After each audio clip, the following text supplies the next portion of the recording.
naik ke surga sebagai manusia. Bahkan dia mengatakan akan turun kedua kali dalam bentuk wujud manusia. Siapa yang bilang? Dia sendiri. Yesus sendiri. Datanya mana? Saya tunjukkan teman-teman.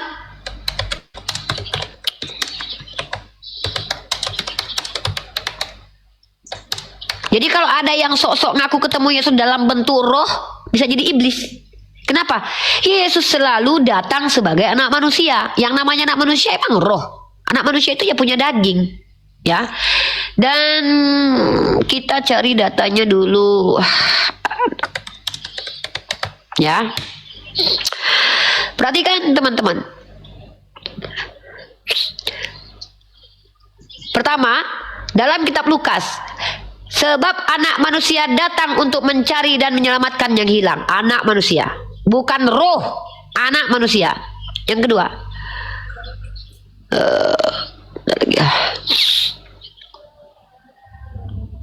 bentar ya. Anak manusia. Nah, Lukas pasal 70 nomor 30. Demikian halnya kelak pada hari di mana anak manusia. Ketika Yesus mengatakan dia datang ke dunia pertama kali sebagai anak manusia, dia naik ke surga sebagai anak manusia, duduk di samping Bapa sebagai anak manusia, turun ke dunia dalam Lukas pasal 17 nomor 30. Demikian halnya kelak pada hari di mana anak manusia menyatakan dirinya tetap sebagai anak manusia. Tiba-tiba ada yang mengklaim dan mengaku bertemu, konon katanya Yesus ternyata bentuknya bukan manusia. Maka indikasi itu iblis ada datanya. Apa? Dalam kitab Korintus pasal 11 nomor 14. Hal itu tidak usah mengherankan sebab iblis pun menyamar sebagai malaikat terang. Jadi kuat dugaan makhluk yang ditemui oleh Paulus itu bisa jadi iblis, karena Yesus itu adalah anak manusia. Kedua, adanya makhluk yang bertemu di Pulau Patmos oleh Yohanes juga bisa jadi iblis. Kenapa? Karena dia mengaku bintang fajar atau Lucifer. Ya, Pak Esra Solu sudah mengatakan bahwa ini merujuk kepada iblis atau Lucifer. Nah, Yesus mengaku sebagai pembawa terang, ada dalilnya. Masalahnya yang ditemui oleh Yohanes itu apakah anak manusia? Ini mengherankan ketika Yesus mengklaim bahwa dia anak manusia, tapi ada yang mengaku ketemu, cuman bentuk cahaya saja suaranya. Di satu ayat dalam Kisah Para Rasul pasal ke-22 dikatakan ada yang mendengar tapi tak melihat. Di Kisah Para Rasul pasal ke-9 dikatakan ada yang melihat tapi tak mendengar.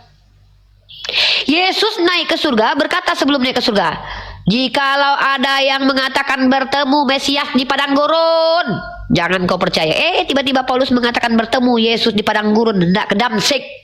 Kalau ada yang mengatakan berkata bertemu Yesus Mesias di dalam bilik, jangan kau percaya. Tiba-tiba percaya kalau Paulus bertemu dengan Yesus di bilik penjara. Inilah indikasi yang ditemui Paulus adalah iblis. Terima kasih. Baik. Sudah nih? Ini 3 menit atau 5 menit nih? Baik. Bapak tadi juga kelewatan, Pak. Jadi saya serikan. Iya. Oke ya. Baik. Oke, Bapak Richard silakan dimulai dari sekarang. Jadi gini Uni Rifa ya. Aku sampai buka kacamata nih. Oh, bagus, Pak. Silakan, Pak. Jadi gini. Sumber informasi, sumber keimanan tertinggi ya, keimanan tertinggi orang Kristen adalah Alkitab, ya kan? Apa yang tertulis di Alkitab ya seperti itu, ya kan? Data yang saya tampilkan tadi itu jelas tertulis di Kisah Para Rasul 9 ayat 15 sampai 16.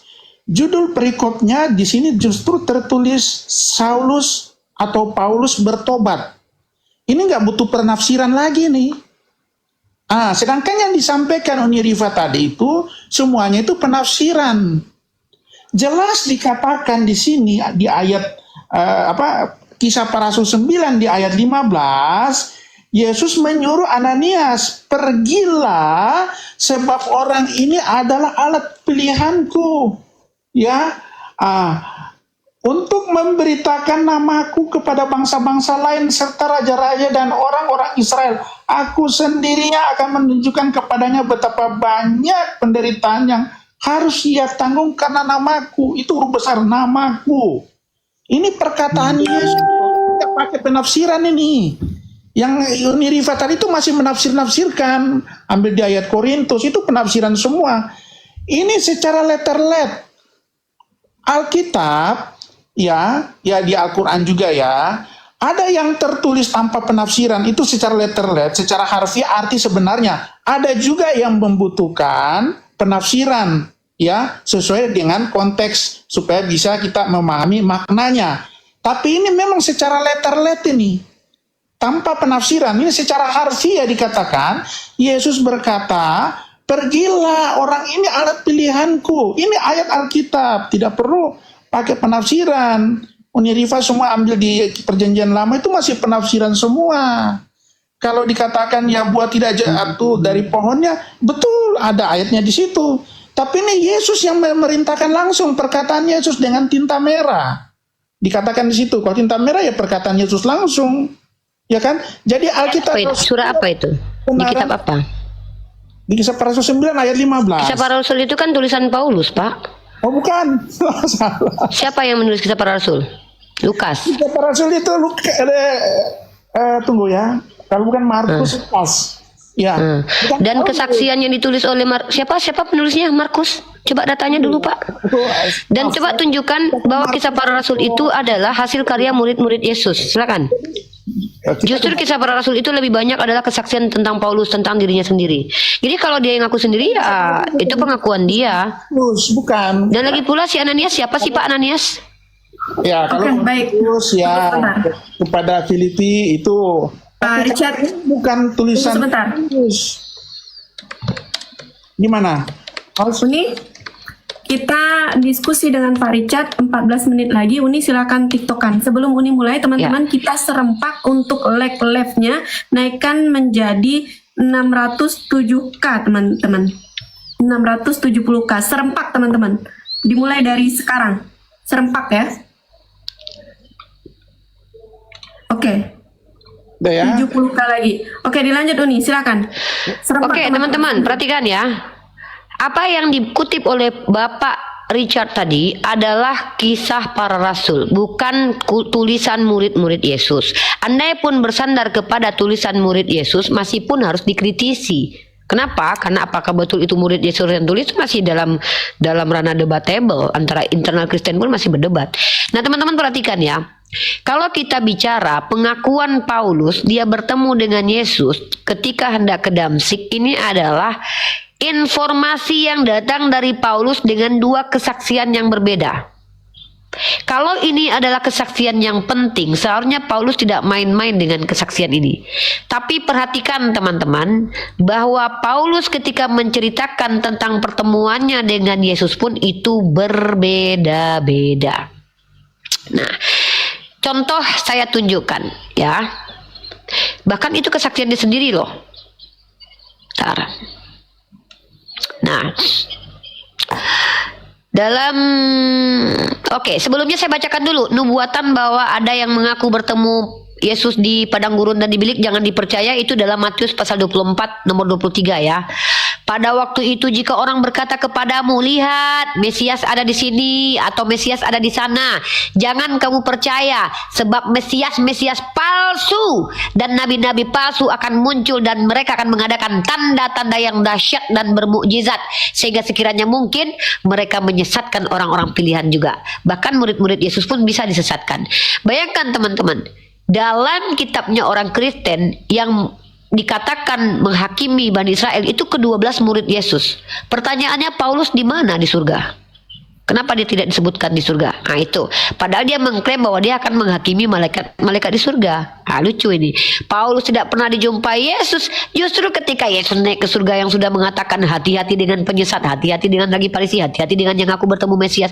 Justru dia malah mengatakan bertemu dengan Mesias dalam rupa yang bukan manusia. Nah itu ya. Lanjut teman-teman. Saya akan menjelaskan ada dua teman-teman ya. Bentar ya, kita ambil dua data ya. Pertama saya akan tunjukkan Kisah Para Rasul, sorry, pasal 22 ya. Ini. Sorry teman-teman ya, saya buka data agak lama sedikit. Kisah Para Rasul pasal ke-22 nomor ini. Nah, ini dia. Kisah Para Rasul pasal ke-22 nomor 9. Silakan Pak Richard dibuka. Silakan dibuka sendiri. Para Rasul 22. Kisah Para Rasul 22. pasal 22 nomor 9. Sebentar. Lalu setelah itu buka Kisah Para Rasul pasal 9 nomor 7. Kisah Para Rasul 9. Iya, buka 2 ayat itu. Sebentar ya. 9 nomor 7.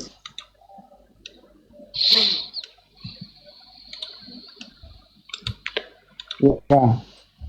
Oke. Gimana? Kisah Para Beras gratismu sedang dalam perjalanan dan akan sampai di rumahmu besok. Betul, selama kamu main last panen di Lazada. Para Rasul pasal 9 nomor 7. Baca. Ini Rifa apa saya? Ini Rifa. Anda buka, saya buka. Jadi biar kita saya tidak berdusta gitu, tidak itu berdusta gitu. Jadi jadi ketika saya baca, Anda tahu yang saya baca itu benar, bukan dusta. Oke, kita bacakan teman-teman. Dalam Kisah Para Rasul pasal ke-22 nomor 9. Ini pengakuan dia sendiri loh.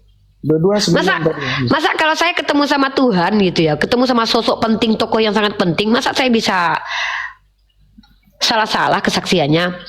Dalam Kisah Para Rasul pasal ke-22 nomor 9. Dan mereka yang menyertai aku memang melihat cahaya itu, tetapi suara Dia yang berkata kepadaku tidak mereka dengar. Kata Paulus, orang yang bersama mereka itu melihat cahaya tapi tidak dengar suara. Melihat tapi tak dengar. Ingat, melihat tapi tak dengar. Tapi dalam Kisah Para Rasul pasal ke-9 nomor 7, maka termangu-mangulah teman-temannya seperjalanan karena mereka memang mendengar suara itu, tetapi tidak melihat seorang pun juga. Di sini justru mendengar tapi tak melihat apapun. Di dalam Kisah Para Rasul pasal 22 nomor 9, dia melihat tapi tak mendengar. Tapi di ayat ini kok mendengar tak melihat. Mana yang betul, mana yang dusta atau dusta dua-duanya? Pak. Oke, saya jawab ya. Silakan. Ya, oke. Jadi gini, betul. Bagus pertanyaan ini Rifa. Hanya ya itulah karena saya dipenuhi Roh Kudus, saya bisa jawab ini karena Rifa kan dipenuhi Roh Kudus. mengimani. Jadi penafsirannya pasti secara letter-let dan memang secara letter-let begitu. Ya. Nah, sekarang gini. Kalau di Kisah Para Rasul 22 ayat 9, mereka menyertai aku memang melihat cahaya itu, tetapi suara yang berkata kepada aku tidak didengar. Jadi di Kisah Para Rasul 22 itu, dia melihat cahaya, tapi tidak mendengar suara. Betul ya? Tidak mendengar suara. Dia melihat cahaya, tapi tidak mendengar suara. Kemudian di Kisah Para Rasul 9, dia mendengar suara, tapi tidak melihat cahaya. Betul, Rifa? Betul ya? Di sini dikatakan di situ teman-temannya, tunggu ya, ayat berapa tadi? 7 ya kalau nggak salah ya. 9 ayat 7. Maka termangu-mangulah teman-temannya seperjalanan karena mereka mendengar suara tapi tidak melihat. Terbalik ya dengan yang tadi, dia cahaya tapi tidak mendengar. Sekarang ini mendengar di ayat ini tapi tidak melihat cahaya. Betul ya? Tapi jangan salah, ini Paulus ini bersama dengan teman-temannya. Di situ kan dengan termangu-mangulah teman-temannya. Berarti teman-teman itu lebih dari 1 orang. Betul ya? Bisa 5 orang, bisa 6 orang, ya kan? Karena dikatakan teman-teman, berarti bentuk jamak, ya kan? Kecuali kalau Paulus itu temannya di situ cuma 1 orang, jadi tunggal. Jadi Paulus dengan temannya, ya temannya itu cuma satu orang, itu tunggal. Ya, Paulus sendiri, temannya sendiri. Tapi di sini dikatakan termangu-mangulah teman-temannya, berarti lebih dari satu orang, bentuknya jamak. Jadi pengertiannya gini, Uni Rifa ya. Kalau di ayat 9, Pak Richard, dipersingkas tegas dan jelas, Pak. Oke, jadi dipersingkat Karena gini. waktu kita mungkin sedikit. Oke, jadi di sini karena dikatakan teman-temannya berarti lebih dari satu, bentuk jamak. Jadi di antara teman-temannya Paulus ada yang melihat cahaya, ya, ada satu yang melihat cahaya tapi tidak mendengar suara. Sedangkan temannya yang satu lagi mendengar suara tapi tidak melihat cahaya. Terbalik kan? Jadi karena dikatakan di sini teman-temannya lebih dari satu, bisa 5, bisa 6, ada sebagian yang melihat cahaya tapi tidak mendengar, ya, tidak mendengar, tetapi teman yang lain mendengar tapi tidak melihat cahaya. Jadi terbaliknya. Gitu nih Rifa jawabannya. Karena di sini dia bentuknya jamak, bukan muridnya Yesus itu satu orang. Oke, baik. Dua orang. Jadi ada yang melihat cahaya tapi tidak mendengar, ada juga sebagian yang mendengar cahaya tapi tidak melihat mendengar suara tapi tidak melihat cahaya. Oke? Baik. Gitu. Silakan Uni Rifa. Ya, satu saja pertanyaan terakhir terkait teman-teman Yesus. Coba sebutkan satu nama teman Paulus yang mengaku pernah mengiringi Paulus ketika bertemu Tuhan. Silakan. Temannya Paulus. Gini nih Rifa, ya kan? Alkitab adalah sumber kebenaran tertinggi kami sebagai umat Kristen. Apa yang tertulis di Alkitab, ya itulah. Kalau tidak ada yang tertulis, saya tidak mau menambahi, mengarang-arang. Oke, ya sudah. Kalau gitu tidak ada jawaban. Gini. Kenapa saya penting mempertanyakan ini? Karena Anda sedang menjelaskan apa yang dirasakan oleh orang yang tidak pernah ada namanya dalam kitab Anda. Anda sedang menjelaskan apa yang dirasakan oleh orang-orang yang menyertai Paulus, sementara yang menyertai Paulus tidak termaktub dalam kitab Anda, baik nama, keterangan tentang mereka, kesaksian tentang mereka, tidak ada dalam kitab Anda. Lalu Anda berani-beraninya menjelaskan sesuatu yang tidak ada dalam kitab Anda. Inilah sangat lucunya terkadang teman-teman. Umat Kristiani saking hebatnya punya Roh Kudus bisa menjelaskan sesuatu yang tidak dijelaskan dalam Bible. Tidak ada penjelasan sedemikian itu bahwa temannya Paulus separuh melihat, separuh mendengar, separuh melihat, separuh mendengar. Tidak seperti itu. Tertulisnya adalah, perhatikan ayatnya teman-teman. Ini gunanya kita supaya jujur kalau diskusi ya.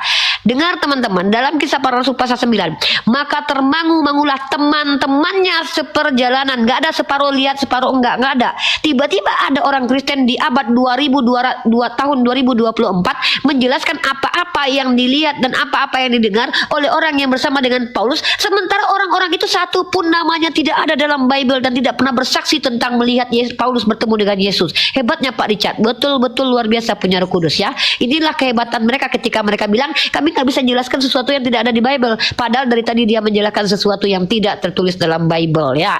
Oke. Untuk membuktikan bahwa nabi palsu menurut Yesus adalah Paulus, ada baiknya saya menunjukkan bukti-bukti otentik dalam Bible. Pertama adalah nubuatan. Saya akan bacakan beberapa nubuatan yang dipenuhi oleh Paulus. Ini terakhir dari saya. Silakan Anda nanti juga terakhir tanggapi. Nah, karena saya juga ingin mengikuti host karena nanti kita akan bergantian dengan yang lain. Perhatikan teman-teman ya, nubuatannya. Yang pertama adalah nubuat bahwa nabi palsu, orang penyesat atau orang yang ular beludak itu adalah kaum Farisi. Dalam Matius pasal 23 nomor 15, celakalah kamu. Gini. Tiba-tiba Paulus dipilih. Yesus mengutuk orang Farisi, tiba-tiba Paulus mengajukan diri sebagai rasulnya Yesus ketika Yesus sudah ke surga. Celakalah kamu, hai ahli-ahli Taurat. Siapa itu? Paulus, dia ahli Taurat. Dan orang-orang Farisi. Siapa itu? Paulus. Yesus, ketika Paulus masih hidup sejaman dengan Yesus, kalau memang dia dipilih sejak dalam kandungan menurut pengakuan Paulus, kenapa Yesus mengutuk Farisi dan ahli Taurat padahal dia tahu bahwa di antara Farisi dan ahli Taurat ini akan ada calon rasulnya, sementara Paulus dikutuk karena dia Farisi dan ahli Taurat dalam Matius 23:15. Celakalah kamu, hai ahli-ahli Taurat dan orang Farisi, hai orang-orang munafik. Yesus hidup saja, Yesus sudah katakan ini orang munafik. Apalagi ketika dia pergi ke surga, tiba-tiba ngaku dipilih sama dia yang wujudnya bukan lagi manusia.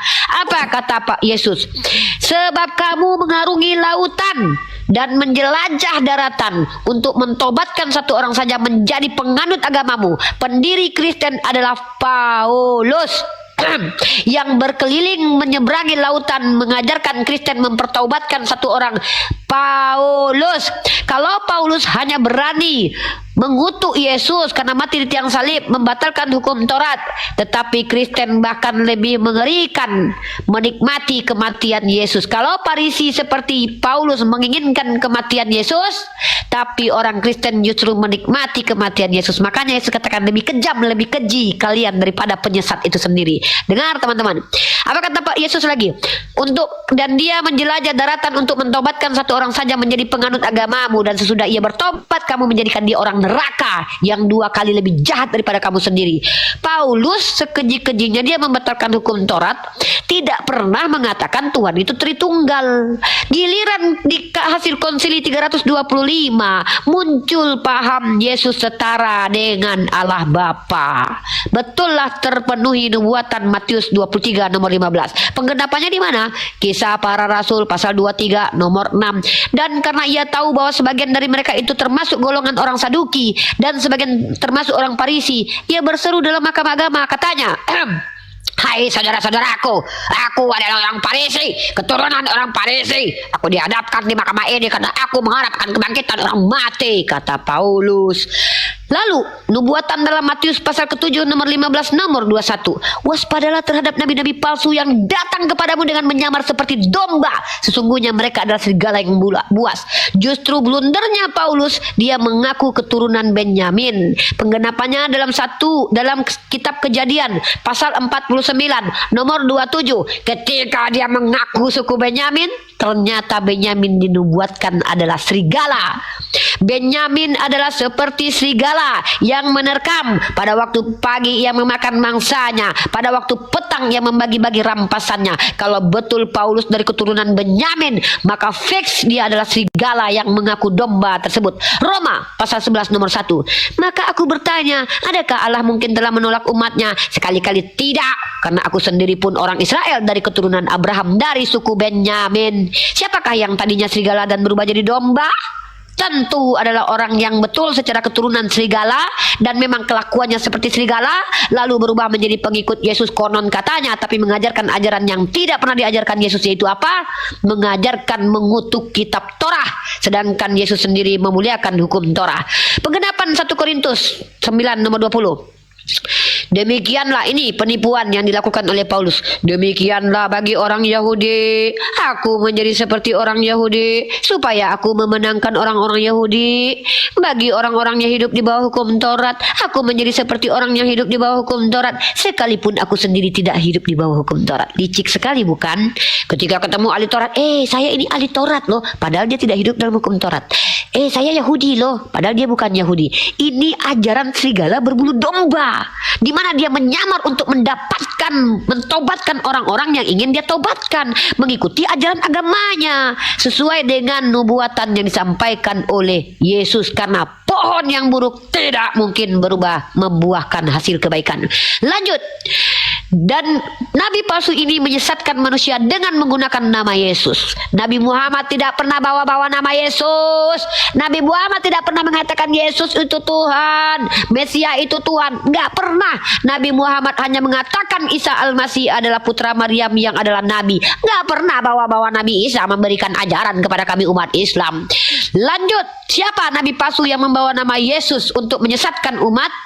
Jawab Yesus dalam Matius 24 nomor 4 sampai 5. Waspadalah supaya jangan ada orang yang menyesatkan kamu, sebab banyak orang akan datang dengan memakai namaku dan berkata, akulah Mesias.